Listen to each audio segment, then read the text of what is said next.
Jason opened his banking app on a Tuesday morning, mostly out of habit, the way some people check the weather without needing to go outside. His checking account read $312, same as most weeks, same as it usually did the few days before a paycheck landed. But a second account, one he'd forgotten he even opened, one buried 3 screens deep in a menu he almost never touched, read $4,118. He hadn't added to it in 14 months. He hadn't done anything to it, actually, except stop looking. That was, in a strange way, the entire strategy.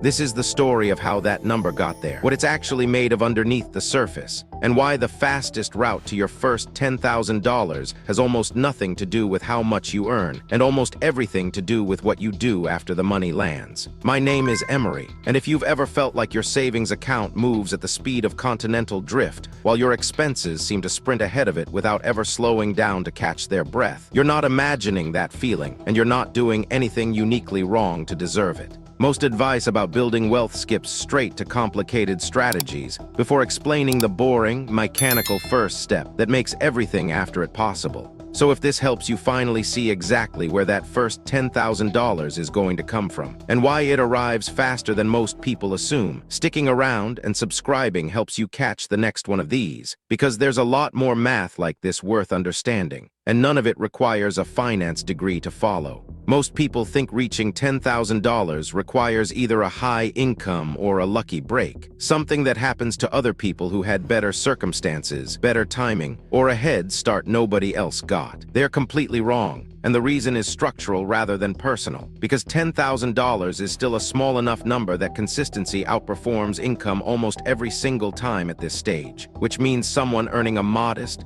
steady wage who saves predictably will typically get there faster than someone earning twice as much who saves erratically, in bursts, whenever there happens to be something left over at the end of the month.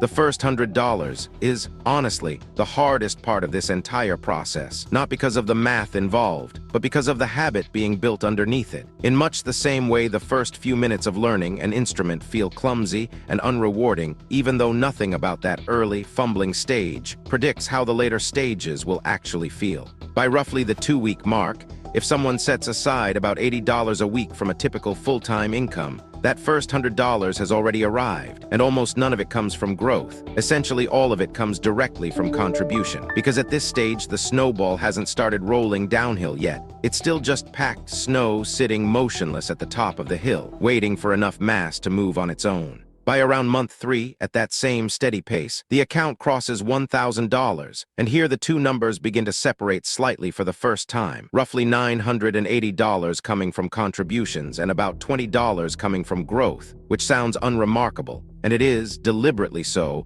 because this stage was never meant to feel exciting. This isn't about depriving yourself of everything enjoyable in order to get here. It's about noticing that the account is now large enough to absorb a flat tire, a broken phone screen, or an unexpected copay, without any of those things becoming a full-blown financial emergency. And that shift alone quietly changes how the rest of this journey feels from the inside. Reaching $5,000 typically takes somewhere around 1.5 years at this same pace, and this is the point where the snowball, still relatively small, finally starts picking up just enough momentum to matter on its own. Roughly $4,700 coming from contributions, and about $300 coming from growth alone, assuming the money is sitting in an account earning a modest rate of interest rather than doing nothing at all. That $300 didn't require any additional work, any extra shifts, or any lifestyle sacrifice. It simply showed up because the money finally had somewhere productive to sit and something useful to do while nobody was actively watching it.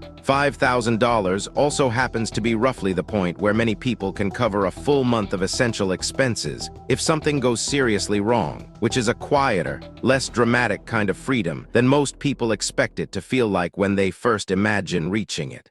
By around month 30, the account finally crosses $10,000, and here's where this gets genuinely interesting, because the growth portion has now grown faster, in percentage terms, than the contribution portion did earlier on, even though contributions are technically still doing the majority of the work, roughly $9,300 coming from what was actually saved, and about $700 coming from growth alone. That $700 is now generating money on its own, quietly in the background, the way a boulder that's been pushed steadily up a hill long enough eventually crests the top and starts rolling forward under its own weight, rather than needing to be pushed at all. $10,000 is also roughly a third of the emergency fund recommendation most financial guidelines suggest for an average household. Which means at this point, someone genuinely has options they simply didn't have 30 months earlier. They can afford to leave a job that isn't working out without panicking about the gap between paychecks. They have the option to repair a car or a roof